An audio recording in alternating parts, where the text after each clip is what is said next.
guys, Joe DeMarco from the Crazy New York Driver Show. Today is Friday, January the 1st, 2021. Welcome to my first eBay video of the new year. It is very fitting that once again, it's cloudy and rainy. Yesterday was the last day of 2020. It was cloudy and rainy.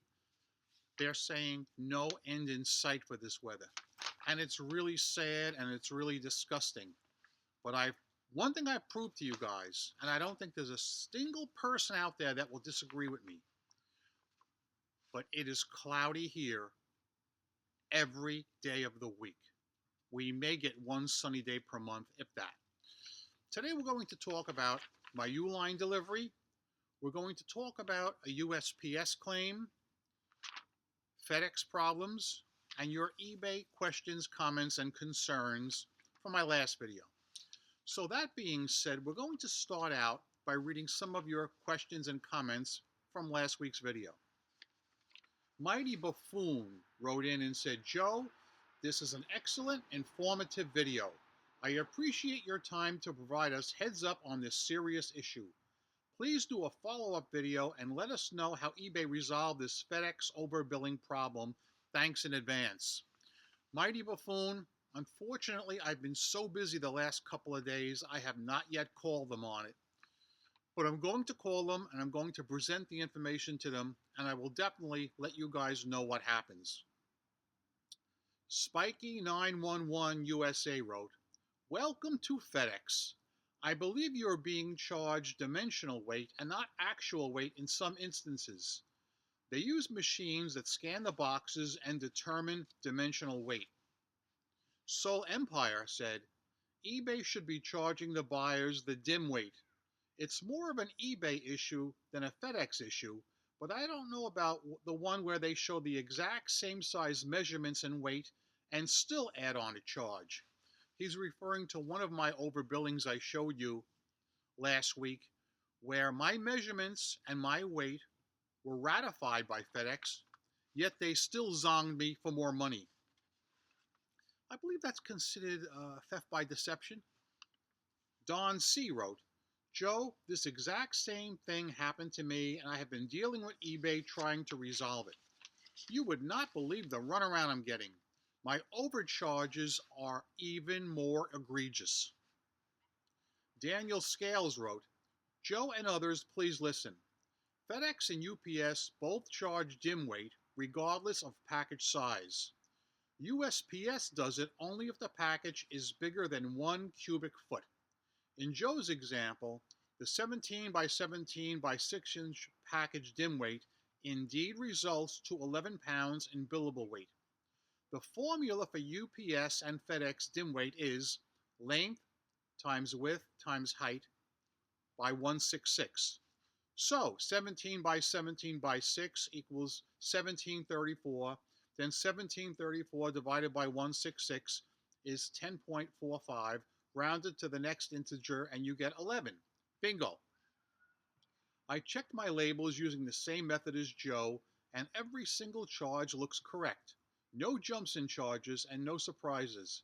I do ship via FedEx just about daily, and I do ship medium-large packages from 12 by 10 by 8 to 48 by 18 by 8. I think I know what happened to Joe. When he changed his handling time from 1 business day to the greater number, eBay took away shipping discounts from him without telling him. I'm sure it's just another bug in their software. Crystal Poindex wrote, Google FedEx overbilling fraud class action. It looks like they have a history of this sort of thing. Sorry, but this is definitely fraud. If eBay is complacent, they may be benefiting from it as well. Okay, from the comments I just read, some people say it's eBay's fault, some say it's FedEx's fault. And you know, at this point, I'm still chagrined by the whole thing. So let's do a rehash right now as to what's happening. And I want to clarify something. This is a 16 by 16 by 3 inch box. One of the many I buy from Uline and bought the other day. When you guys enter your measurements when you're printing your shipping label, are you entering 16, 16, 3? Or are you doing it the opposite way? 3, 16, 16. And does it matter? Because this seems to be a matter of contention, all right? Several people brought this up in the comments last week. I didn't have time to make note of those comments, but let me know. What is the correct way to enter your dimensions? I've always thought it was 16 by 16 by 3, all right? Somebody wrote in something about this the other day, and I want clarification on this. So comments below, guys, on that. Now, in the examples I showed you in my Fedex overbilling video, all my measurements were correct. There was one, like Daniel Scales said, where they upped it to 11 pounds because the box was larger than this. I believe it was 17 by 17 by 6 or 17 by 17 by 8. Now, my contention is, if the correct amount was like Daniel said and should have been billed at 11 pounds, why doesn't the eBay software pick that up and tell us ahead of time? Listen, if that's the fee, that's the fee. I get it.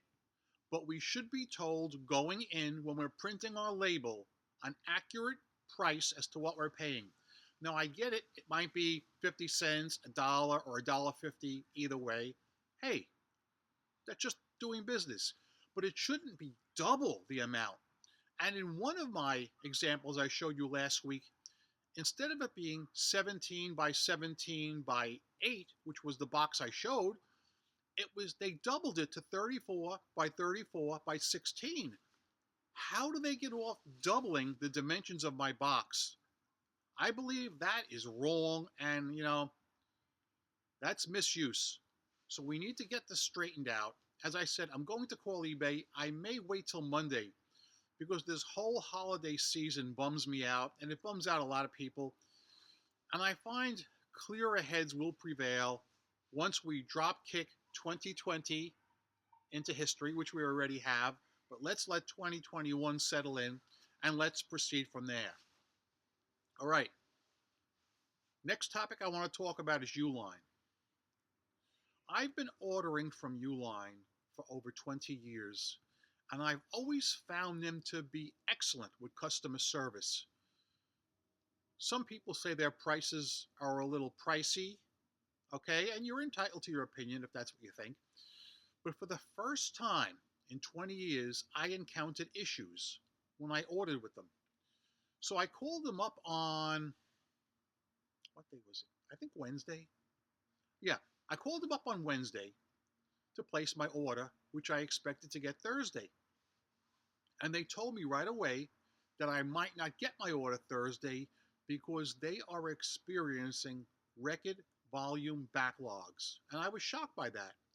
But then when I thought about it, it did make sense because so many people are now working out of their houses. Okay, so I get that. So I placed my order. And as far as people complaining about the price, all right, I understand where you're coming from.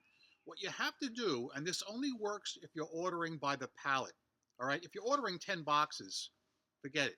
If you're ordering by the pallet, and I always order by the pallet to save money, these here, look, 16 by 16 by 3, I think they list for about $1.25 per box or $1.27 per box, normal price. Now, the more you buy, the cheaper it usually gets. So I wanted 500. So according to the chart, I think it was around $1.16. So what I always do is I always request a special volume price. I say to the customer service agent, I'm willing to buy 500. But last time I made a purchase, they gave me a special bulk rate, which is true, they did, and they have a record of it. So what the customer rep will say to me is, okay, I will kick this up to the billing department and they will call you back in approximately 5 minutes. So I finish with my entire order, all right, hang up the phone, and within 5 or 10 minutes, sure enough, the billing department calls me back. And they gave me a deal of 97 cents since I was buying 500 of them. So I said, okay, no problem, put the order through.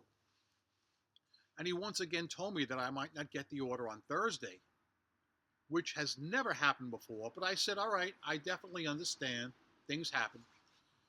So the next day came, and I got a call on my cell, because that's how I do it. I always have the driver call me maybe 15 to 30 minutes ahead of time to tell me he's coming so I can be back here and I can receive the order. So sure enough, okay, the driver comes and there is no video, no more Uline videos because I have no video camera. So we're going to have to work this way. I did take some pictures with the iPhone I could show you if you're interested. Do you guys want to see the pictures with the phone that I took? That's my order.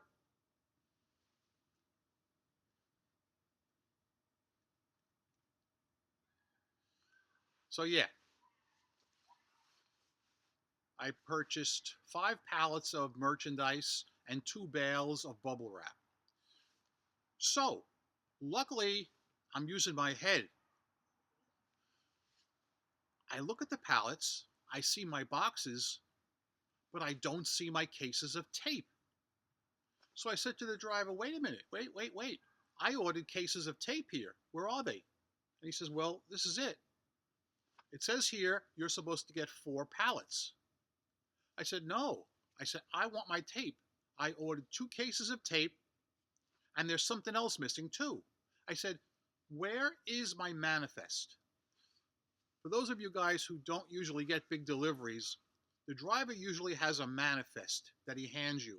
It's a piece of paper, and it lists everything that is included in the delivery. And he had no manifest. I said, where's my manifest? He goes, well, they didn't give me one. I said, I've been dealing for 20 years with you guys, and I've always gotten a manifest. So I said, you know what I think? I said, I want to go in the trailer. I said, I think that my stuff might still be in the trailer. So we went up on the lift gate, and I went in the trailer, and sure enough, there was pallet number 5 with my name and address and the rest of my order. But it was not on the manifest. The manifest just stated 4 pallets, but it didn't say what, which is weird and very sloppy. All right? This has never happened before in my dealings with Uline. In fact, when I get done with this video, I better double check my bank statement and see how much they charge me, because I had checked later that day and they hadn't even charged me yet. So that's something I'm going to do. But this is not indicative of the way Uline usually operates. The rep was telling me that they are just swamped with people now working out of their houses because of the COVID situation, and they told me they are out of a lot of the popular size boxes. But because I order larger boxes, they had all my stuff in stock, so I was very lucky. But if you guys use Uline and you order the smaller boxes, you may be unhappy to find out that they're out of your item right now. So keep that in mind. I would like to now talk about my USPS claim. Before I do that, if you don't mind, guys, I'd like to take a little drink from the Fox News Cup of Life. First one, oh, the new year, and I've got it right here. This is the Fox News Cup of Life. Happy is he who drinks from it. Very, very good, as it should be. Now, I told you a few weeks ago about an eBay customer who bought my item and it arrived damaged. He sent me photographs of it, and he was telling the truth, and I think I showed you pictures of where the post office slapped a sticker on it saying that they damaged it. The customer received the item damaged and did not want to go through the hassle of going to the post office and filing a claim, although my post office told me that's what he should have done. Nonetheless, he sent it back to me outside of eBay. He didn't even open a return request. He goes and sends it back on his own. Now he wants me to pay for the shipping back to me. Okay, you with me on this? So that's going to be a problem, but I'll get to that in a second. I get the item back the other day. It's damaged. The customer's totally right. I have no issues with that. So I went to the post office and I explained to the postmaster what happened. And she said to me that he really should have gone to his post office and filed a claim. But nonetheless, I said, I have to work with what's going on here. Here's the item. So she says, all right, the rules are we have to retain the item. You cannot have the hubcap back. We have to retain it. I said, fine with me. So there's a form they give us to fill out. I filled out a form, and then she filled out part of that form and another form, all right? Signed it, stamped it, received. I brought the form home here, and I had to scan it in, then go on the website and upload copies of those forms plus pictures of the damaged box to the USPS website. That was the other day, and all they did was send me confirmation that they received my claim and they would look at it. Now, nothing has happened since then, and I will let you know what happens, if anything, within the next week or two. I sure hope they pay for that because they damaged it. And the postmaster was nice enough to even write on the claim form that there was a sticker affixed by the post office saying that it was their fault. So if everything goes the way it should, I should be reimbursed for that damaged item. Now, as I said earlier in the video, the customer didn't go through the eBay channels. He violated protocol and he sent it right back to me directly. And now he's pissed off because he had to pay the shipping back. So I called eBay Concierge the other day and I explained the situation. Now, guys, am I right or am I wrong? Doesn't eBay have a rule that all returns must be done through the eBay return system and no eBay buyer may circumvent that? Because I'm sure they do. I called customer service and I got an agent who, let's see how to put this gracefully. You can always tell when a person's not really all that interested in the situation. I'm sure you know what I'm talking about. So I got one of them. I could tell she was not too keen on the situation.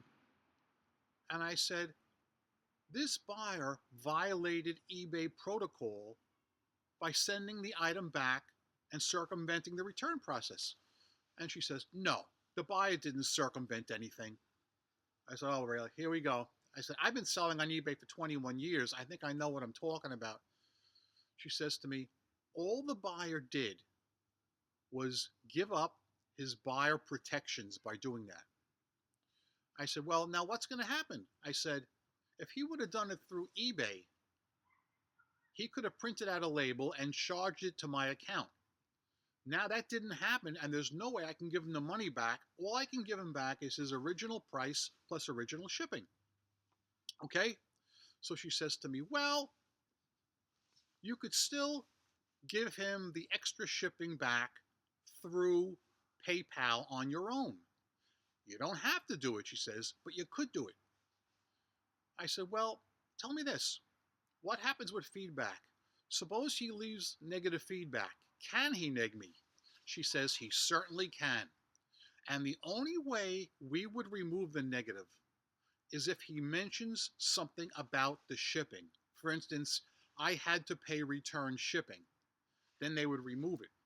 But if he said anything else like dissatisfied or product arrived broken, they would leave it.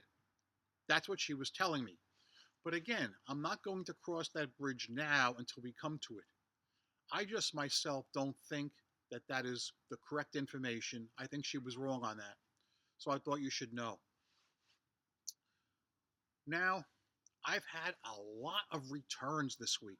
I always get 3 to 5 returns. That's just a week doing business. But this week has been closer to 8. 6 of the 8 were legit returns where the person bought the wrong size. I have no issue with them. I had this one slick Willie that bought a single Honda hub for $25 plus 15 shipping. And do you ever sell something and just get a bad feeling about it and say, this is going to come back? I hate when people buy a single item and think they're getting all four. That really, really, really bums me out. So when I sold it, I had no returns on the item. So this person gets the item, thinks he's getting four, wants to return it but doesn't want to pay the shipping, so selects the choice item arrived broken, which I know it didn't because I bubble wrapped it to the max to protect it, as I do with all my packages. So I had thought about contacting him and demanding him to provide pictures, but I feel that would be counterproductive because what he could do then is actually break the thing so I can't use it and then send it back to me. All right? Whereas if I don't require pictures, maybe he will send back the hub intact and I can resell it. Now, oddly enough, this was on December, let's say the 30th, for argument's sake. And what do you think I said to him? I want to see which one of you guys is smart. What did I say to him? I'm going to give you 5 seconds to yell it out, and I'm listening. I think Dennis Copper got it. Was that you, Copper? I think I heard it. The person who yelled out nothing is the person that was right. I think it was Dennis, but I might be wrong. I did nothing. eBay says that I should respond by January the 5th. And I will. Today's January the 1st. I'm not going to do a darn thing. All right? If he's going to play dirty pool, hey, when in Rome, do as the Romans do. I have to take the item back because he said it arrived broken. I have no choice in the matter, but I'm going to take my time about it. Speaking about taking time, as I said, I have many outstanding returns right now. I believe 6 of them. And I looked at them. Some of them are over a week old, and it says the buyer has till January 15th just to put it in the mail. Today's January 1st. How long is eBay giving buyers to return items? This is insane. So yeah, guys, that's basically all I'm going to cover today in this first video of 2021. I would like to hear your thoughts on all the topics I've discussed, plus any eBay topics you want to discuss. Now, I don't want to ruin your day or disappoint anybody, but originally I was planning on going out Sunday and doing another exploration video. But guess what? Guess what? It's going to rain again.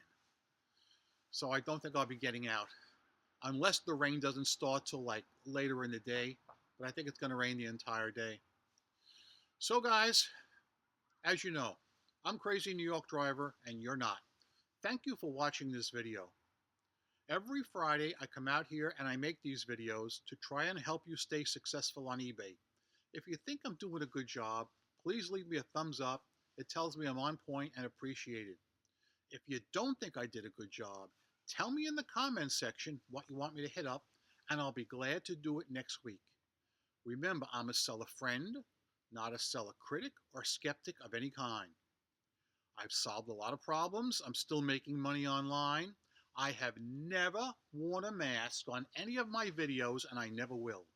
I've never distorted my voice because I feel that's dishonest, and I feel it's unscrupulous. So yeah, I hope you guys make a ton of money on eBay this week and this year. So rock on and peace! I will tell you that I think it's going to be very hard for us to make more money this year than we did last year. Because speaking for myself, and I'm sure many of you, last year was a record-setting year. Can you imagine if it was like that again this year? Boy, that'd be great. That would be great. I have no complaints about earning because I am earning on eBay, and I sure hope you are too. If you notice that the Fitchy birdhouse, right there it is. If you notice that the Fitchy birdhouse is kind of tilted, It's because that bad storm we had last week, remember, with all the trees and wires that came down? Well, the Fitchy birdhouse came down as well. So eventually, at some point, I'll probably straighten it. But for now, it's there and it's doing its job. And I guess there's nothing else left for me to say, with the exception of this disclaimer or warning. Don't be Fitchy! See ya!